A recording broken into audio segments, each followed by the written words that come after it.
welcome back to Dr. Introspect TV, and it's your host, Dr. Introspect, and welcome back. Happy New Year!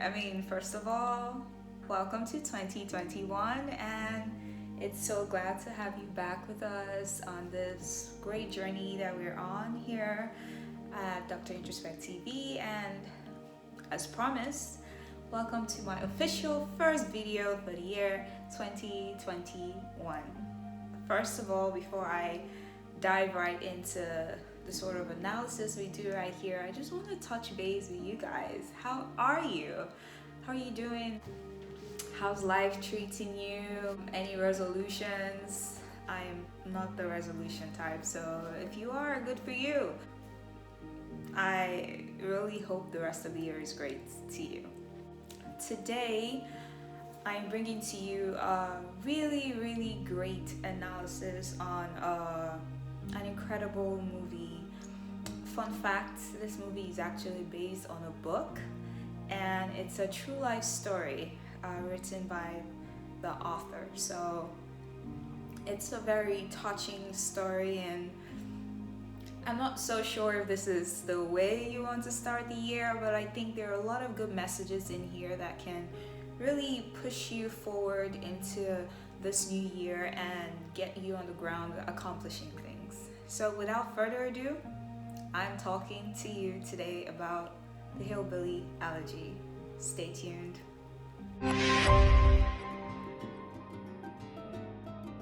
Let me know if you like my setup, right? I'm not sitting on the floor today, I'm sitting on the couch, so if you prefer this to how I used to chill out on the floor, let me know. I could also do that as well. The Hillbilly Elegy is a remarkable story.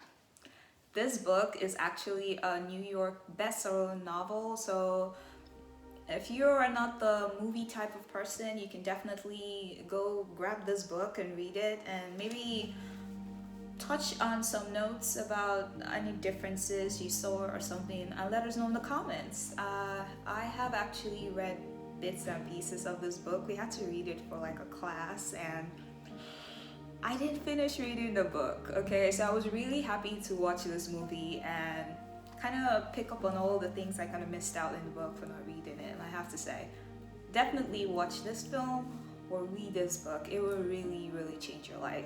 So diving right in, some of the things I'm going to be touching on in this book are basically just under two sub-themes, and they include the concept of choice, and the second one is actually about the mental health aspects, and it's going to be really deep. So starting first with the whole power of choice. Throughout this film, you can really see that theme coming across. When you look at his mom, for example, you can see that she has this attitude of where she kind of has this external locus of control, and she blames all her circumstances on the world not being fair to her and everything. We get the picture that his mother is a really bright person, and she is probably as intelligent, if not more, than her son, not to compare, but definitely had the brains to have made her way in life. But she continues to blame circumstances for her situation. And what that just goes to show you, yes, in life, there are things you just can't control, right? There are things that you can't choose the societal class you're born into. You don't get to choose your family. There's so many things you have no control over, but the things you can control, how you perform, the kind of choices you make, you should definitely take agency of that and make better choices for yourself to create better outcomes as you are able to. And that's something that his mother wasn't able to do.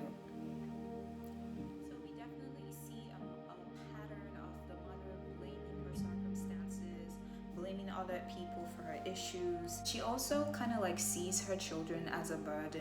She would make statements like, doesn't matter how good you are, because the world will be bad to you anyway, so there is no point trying.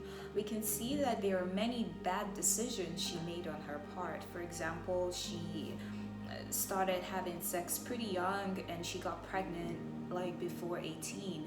And then she had to take care of her children and also pay her way through nursing school. But even then, when she became a nurse and she was working, you could see the kind of bad choices she made, where she decided to do drugs and start stealing pain medication and getting high of it at work. And because of that, she got fired. So you can see this absence of accountability on her part. She's making bad choices, and she's also not being accountable for the kind of choices she's making, and she continues to blame circumstances for a situation that she created by herself. And I think that's really key stepping into this year. Even at any point in time in your life is really in your hands. And like I said before, you have to be accountable to yourself for the decisions you make, and you have to make the kind of choices that would actually shape the kind of future you want to shape. Because if you make poor choices, you can't blame people for the outcomes that they create. The power of choice was really significant here, and you can even see it in the final words of this film, where he's like, I know where I came from, and I know how that has shaped me becoming who I am, but in the end, it was still the choices I made.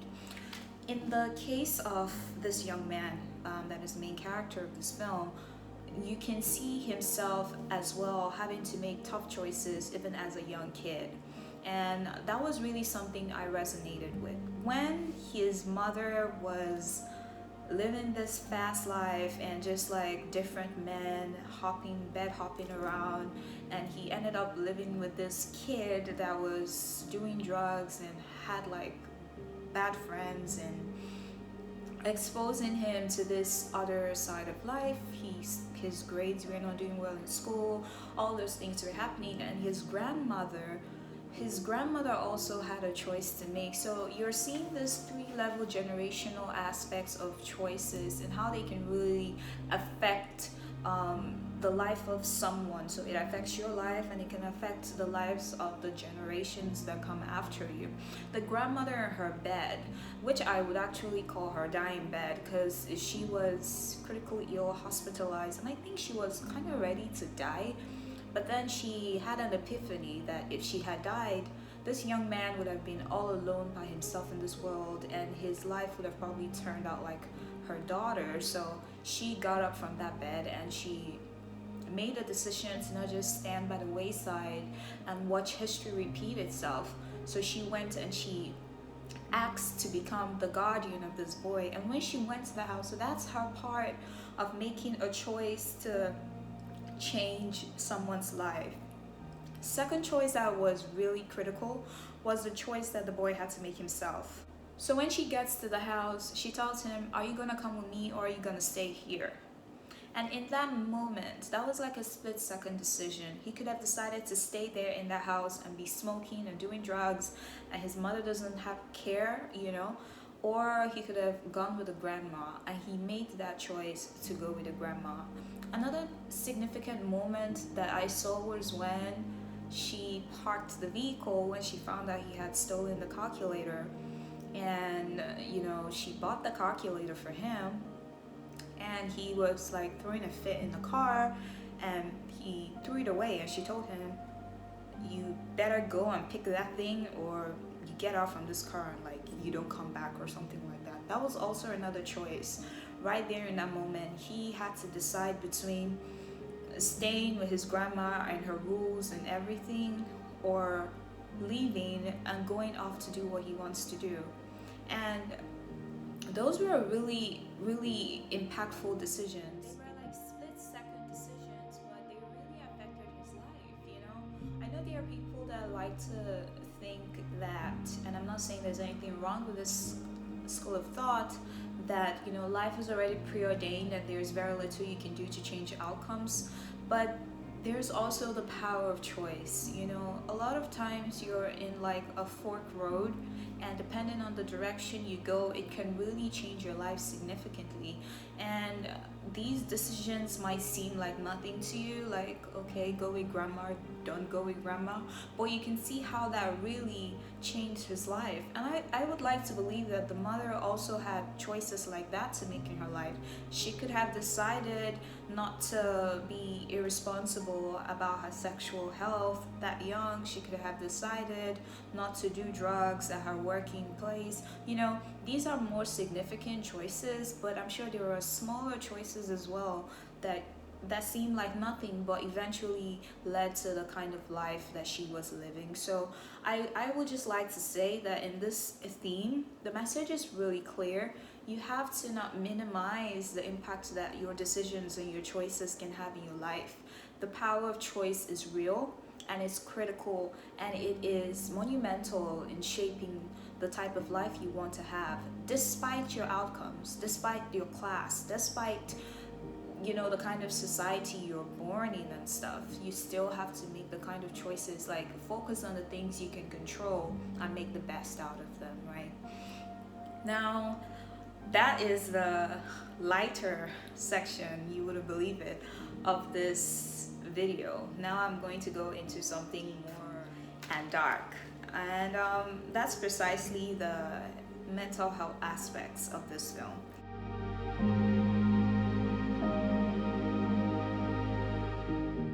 So, one of the things you can see here for sure is the concept of generational trauma. Some people will liken it to like generational curses and stuff for those that want to get all spiritual, but it's really obvious here that there is definitely generational trauma here. You can see it passing down from the grandma to the mother and now to this boy. And if not for some significant choices that were made and intervention, he would have just turned out like his mother as well. He was definitely on that road. And not to really go into detail because we're just working with as much as the movie revealed to us, but it seemed like the grandmother's husband was an abusive man. He was abusive to her and he was abusive to her daughters. And they were hillbillies, of course, so we can assume mental health and all those things were not really like high up and the priorities. And the mother's condition went untreated, because we can see that even after her father died much later in the film, that she had, she slit her wrist and she was cutting herself. And usually cutting behaviors are associated with trauma, people trying to manage their pain in some other kind of coping mechanism that is not necessarily healthy. We don't really get to see the mental health aspects of his mom, and I really wish that it was something that was explained to us.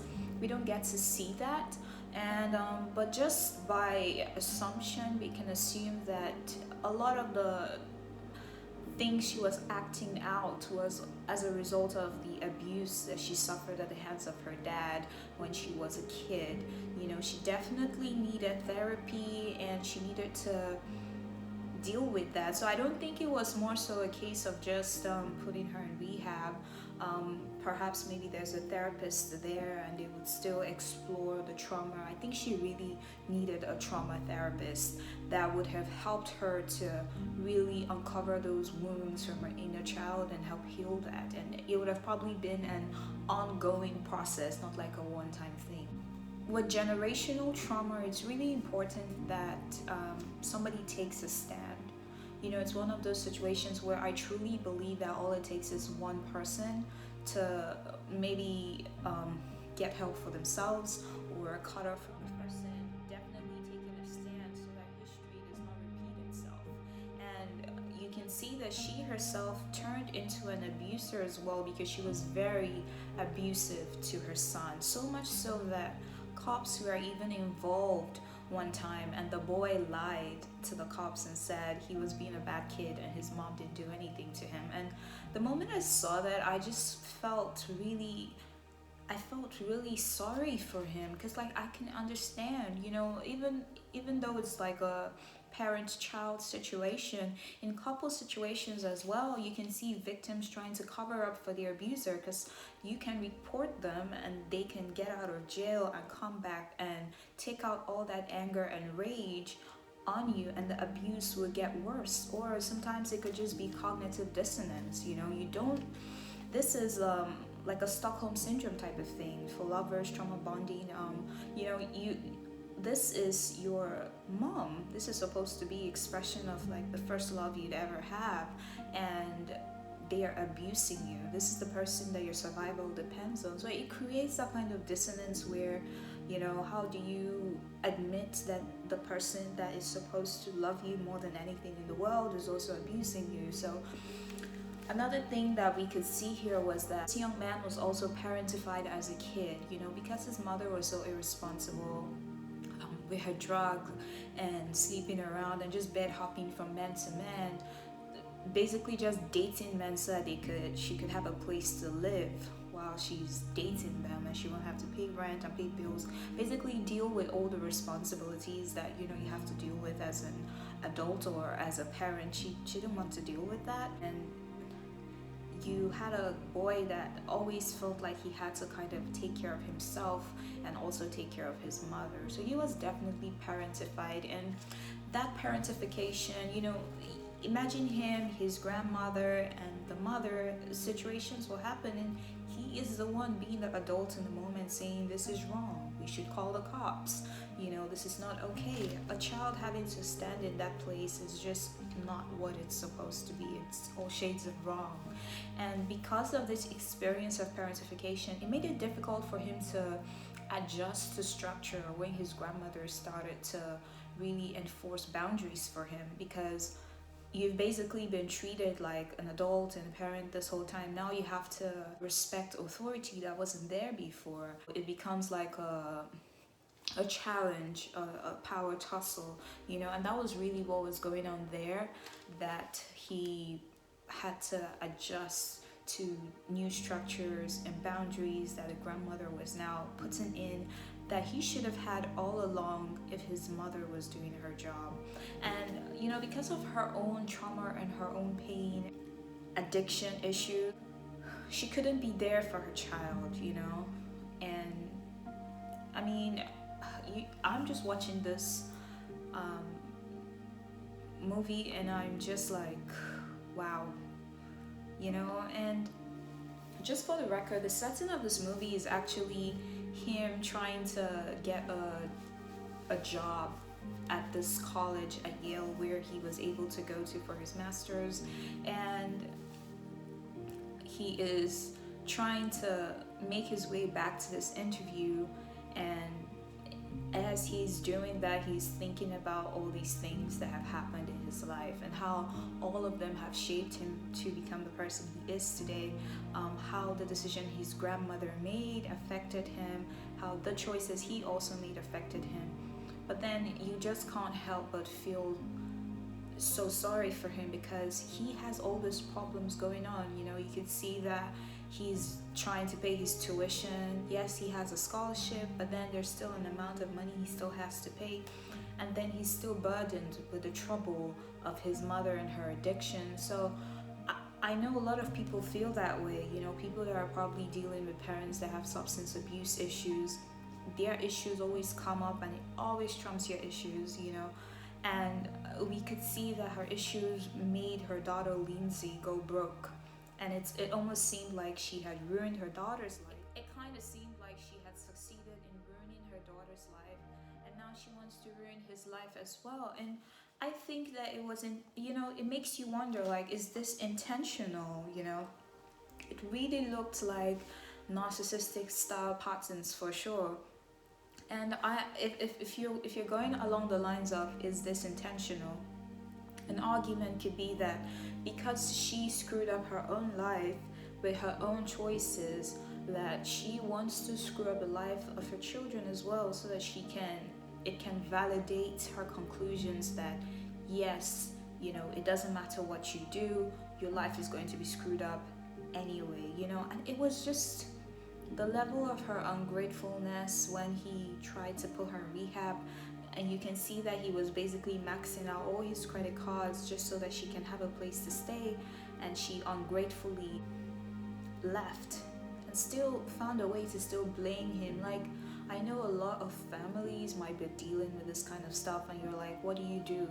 This is my family, this is my blood, I only get to have one parent. And there are people that will cut them off completely, and I don't blame them for doing that. Honestly, I really don't, because like your mental health is something that is definitely not up for negotiation. So with generational trauma, all it takes really is just one person standing up like this grandmother did and taking a stand. I wish she could have taken this stand sooner. You know, a split second decision for this grandmother could have been when her husband was abusing her. She could have taken her kids and left. Now, we don't really know the state of affairs. I mean, the kind of place they were living in back then in Kentucky. Perhaps it wasn't something she could have done. Maybe there were no access to domestic violence resources and help so that she could have parted away with her kids. But you know, I kind of feel like she could have survived because that was a very strong woman, you know. But it just goes to show you that even with abuse, strong people are not necessarily immune. When people talk a lot about domestic violence and psychological abuse, you kind of imagine that maybe it's just weak people. But this woman set her husband on fire. This woman will threaten you and say, look, I will shoot you. And people always know, like, when I was watching the film, every time she makes a threat like that, I'm like, and she needs it, because she's the kind of person that would definitely follow through on a promise or a threat. So I feel like she is a strong person, but still she caught herself in this kind of situation. So it just goes to show you that if you hear about someone's abusive situation, don't conclude that they are weak people and that's why it happened to them. You know, it can happen to anyone, a medical doctor, a professor, a CEO of a company, and, you know, a strong hillbilly woman. Definitely a takeaway from there. Another thing I want to comment on is the whole issue of enablers in abuse. So another reason why abuse thrives is because of enablers. Here we could see that his mother's enabler was her own mother and Lindsay. Now it's possible that her mother felt some kind of, you know, that's a grandma, she felt some kind of guilt in her own case, that perhaps, you know, it's her fault that her daughter turned out this way. And she also probably, you know, that's her child. What is she going to do, lock her child up or something, you know? And then Lindsay had created some kind of trauma attachment with her mom, so she was enabling her. And abusers always thrive in enabling environments where they have people that don't hold them accountable, they have people that continue to sponsor their abuse, like their drugs or things like that. And you could see that even when this boy is trying to like hold the mother accountable, Lindsay kind of like makes excuses for her. And I'm not so sure what's happening in Lindsay's life, but it does look like she was definitely on that path. I mean, and something else you can see happening here with the abuse is how many times she makes apologies, how many times she decides that this is going to be the last time and she's going to change for good. And those apologies were just insincere, okay? If you have been married to an abuser, you know that, or if you have any of them in your family, you know that their promises are never true. They just, it's just essentially more manipulations. Honestly, my mouth was just open the entire movie, and I was in awe of this young man. Of course, how you go through all of that and you just come out on the other end, and it's definitely like wow, you know, I was really in awe of him. Like, I know for sure that this experience must have left scars that he probably has to deal with for the rest of his life. I see him having to deal with therapy for forever, you know, because this is severe damage, you know. And somebody might say, well, it's not her fault. It's not her fault she was abused as a kid. You know what? There has been a lot of documentation about and research about how abusers are made and stuff. But one thing that is definitely consistent is that abuse is a choice. And if there's any message you're going to leave here from this video with, please leave with this message. Abuse is a choice. It doesn't matter what has happened to this person, whatever has happened, how many times they were abused. They deciding to abuse someone else is a choice that they made themselves, and they didn't have to make that. There are people that are abused but turn out as codependents. There are people that are abused but turn out as empaths. There are people that are abused that turn out as normal people. It's not everybody that decides to go in and abuse other people, you know. So I think that's definitely an important message. Finally, the last thing I want to touch on before I leave is the whole social class system. And that is even something that when you're reflecting, you can really, and I think it's one of the core messages that he wanted us to see here, how he made his way through and got to Yale. And even then, people are just, you know, looking down on him kind of because he's not from a rich family. He didn't know how to use different kinds of utensils like the spoon, the desert spoon, the fork, and such on the dinner table. There's a, you know, those kind of things that kind of really show your social standing and social class. And honestly, I feel like him having that girlfriend that turned out to be his wife and mother of his kids, it really kind of helped him because she was familiar with those things and she was able to help him adjust better, you know. So it's definitely something.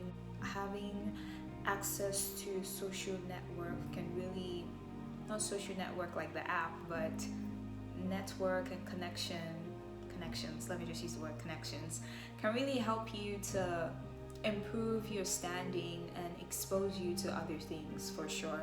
So I think that's really all I have for you. I could keep going, but I don't want this video to be any longer than it has to be. And just 3 main takeaways that I could just say is that, one, you know, the whole social class thing, it's something. And seeing this guy come up from his social class, I think that's what makes the story remarkable. It makes you feel like you can probably do anything. If he can, I can. Second thing, of course, the power of choice. Please go into this 2021 and make it out knowing that your choices are significant and they definitely affect outcomes. And of course, finally, the mental health aspects. These are usually my favorite aspects to talk about in movies.